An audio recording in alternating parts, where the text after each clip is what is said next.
Across the province, there will only be 17 pot shops open when recreational marijuana becomes legal tonight at midnight. Here in Calgary, only 2 stores have been approved by the Alberta Gaming, Liquor and Cannabis to sell pot. But there are reports Alberta would be able to support as many as 500 shops. And joining us to continue this conversation is Danielle Smith from 770 CHQR.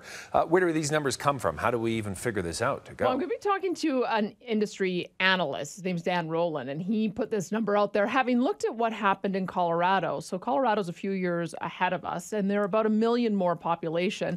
They've got 550 stores. So he figures, just by doing some simple math there, that the Alberta market should be able to support as many as 500. And you can get there really quickly. When you look at when we did liquor legalization, or privatization, I should say, back in 1993, the first batch of stores that were private were in the 200 range. Well, we're now at about 1,500.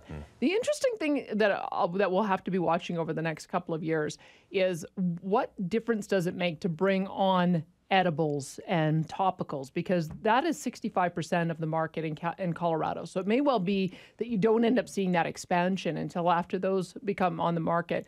And then the other part that will be interesting to watch is whether or not they put some pressure on the liquor stores. If you end up with people switching away from liquor and onto cannabis, right now about 80% of people say that they use liquor, but only 17% right now admit to using cannabis. That might change over time. So that's the number that we're looking for. So don't panic. I mean, there may only be 2 stores open in Calgary tomorrow, but for heaven's sakes, there's going to be plenty for everyone. But I think it's great that example of when liquor went private here in Alberta. It's a slow progression. It's a business model progression.